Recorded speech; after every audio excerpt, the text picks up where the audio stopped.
చెప్పండి అసలు ఏం జరిగింది నిన్న?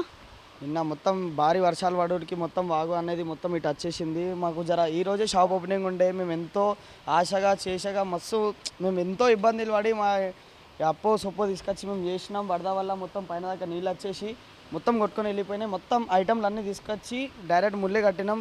రాత్రి చేసేసి ఈరోజు ఓపెనింగ్ చేద్దామని చెప్పి మొత్తం ఇటు సైడ్ నుంచి వెళ్ళిపోయి మొత్తం అటు సైడ్ వెళ్ళిపోయినాయి. మొత్తం కుండీలు వెనకాల టేబుల్ లెక్క కుండీలు వేసినా ఉండే అన్నీ వెళ్ళిపోయినాయి. టేబుల్ చైర్స్లు అన్నీ కొట్టుకొని వెళ్ళిపోయినాయి. ఎంత లాస్ అయింది? దగ్గర నుంచి 4 నుంచి 5 lakhs అయినాయి. అందులోకించి 3 lakhs రూపీస్ ఐటమ్స్ వెళ్ళిపోయినాయి. ఖాళీ ఫ్లైవుడ్ ఉన్నది, అది కూడా ఫ్లైవుడ్లోకించి కూడా మొత్తం నీళ్ళు పోయి మొత్తం బుగ్గలు వచ్చేసినాయి. అవి కూడా ఖరాబ్ అయిపోయినట్టు ఆల్మోస్ట్. ఎవరైనా అంటే సహాయక చర్యలు చేయడానికి అధికారులు కానీ లేకపోతే ప్రస్తుతం ఉన్న ఎమ్మెల్యే కానీ ఎవరైనా వచ్చారు ఇక్కడికి? అసలు ఇప్పటి వరకల్లా ఎవరు కూడా రెస్పాండ్ కాలే. అటు గల్లీల సైడ్ ఉన్నారేమో కానీ ఇక్కడ సైడ్ అయితే ఎక్కువ ఉన్నది మొత్తం. అక్కడ కూడా ఇబ్బంది ఉన్నది, ఇక్కడ కూడా ఇబ్బంది ఉన్నది. కానీ ఇక్కడ మాత్రం అసలు ఎవరు కూడా రాలే ఇప్పటి వరకల్లా. మేము అందు గురించి వాళ్ళని వస్తే అరే మా వాదాలు చెప్పుకొని సాయం చేయరన్నా అని అడుగుదామంటే ఇప్పటి వరకల్లా ఎవరు కూడా రాలే. అసలు ఎవరు కూడా ఏ అధికారి కూడా రాలే. మాకు దయచేసి ఏమైనా సాయం చేయాలని అధికారులకు జర కోరుతున్నాం. మా తరపున నుంచి మేము చాలా లాస్ అయినా మొత్తం అంటే మొత్తమే లాస్ అయిపోయినాం. వర్షం దాటికి వరద అసలు ఎంత మేరు ఎత్తునొచ్చింది? దగ్గర ఇప్పుడు నేను నిలబడ్డ దగ్గర నుంచి ఒక 8 feet, దీని లోపల నుంచి 8 feet వెళ్ళిపోయినాయి. మొత్తం 8 feet వెళ్ళిపోయింది. మొత్తం ఆడ పెద్ద పెద్ద చెట్లు మొత్తం అటు మొత్తం కొట్టుకొని వెళ్ళిపోయినాడు. పెద్ద పెద్ద కంబాలు స్తంభాలు మొత్తం పడిపోయినాడు. గ్రీన్ మ్యాట్ ఉండే, మొత్తం గ్రీన్ మ్యాట్ కూడా వెళ్ళిపోయింది.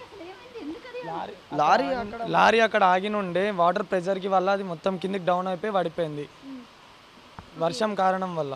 ఇప్పటికీ అంటే వర్షం అంటే ఇంత మేర ఎత్తున వర్షం పడుతుంది. సో ప్రజెంట్ సిచ్యువేషన్ చూస్తే మళ్ళీ అదే పరిస్థితి కనబడుతుంది. మరి ఏం చేద్దాం అనుకుంటున్నారు? ఈ అధికారులే చేయాలా, ఏదున్నా అధికారులే చేయాలా. అధికారులు ఇప్పటివరకల్లా రాలేరు, చేయలేరు. ఏదున్నా వాళ్ళే చేయాలా. ఇక మన చేలో ఏమున్నది, మనం ఏదో చిన్న స్టార్ట్ చేసుకొని పెట్టుకుందాం అనేసరికల్లా గింత అయింది. అది ఎప్పటి నుంచో అట్లా చేస్తే ఇప్పటికీ కష్టాలు రాకపో మనకి. ఎంతోమంది పానాలు వెళ్ళిపోయినాయి, కార్లు కొట్టుకొని పోయినాయి, ఎంతోమంది వెళ్ళిపోయినారు. కానీ ఎవరు కూడా ఇప్పటికల్లా వచ్చి చేసేది లేదు. కానీ వచ్చి చూడడం ఉన్నది మొత్తం. అధికారులు ఎట్లా అంటే అచ్చుడు చూసేలా ఎలక్షన్లలోనే వెళ్తారు. ఇప్పుడు ఎవరు కూడా రెస్పాండ్ వచ్చి తమ్మి ఏమైంది నీకు నేను ఉన్నా అని అనేటోళ్ళు ఇప్పుడు మాకు ఎవరు లేకుండా అయిపోయింది. దయచేసి మా దగ్గరికి ఎవరైనా వచ్చి మాట్లాడాలని కోరుకుంటున్నాం. రైట్, మీరు చెప్పండి సార్ అసలు ఏమైంది నిన్న?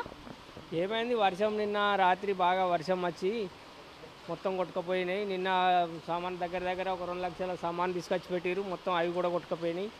మొత్తం ఒక 7-8 లక్షల సామాన్ పోయింది, మొత్తం నాశనం అయిపోయింది.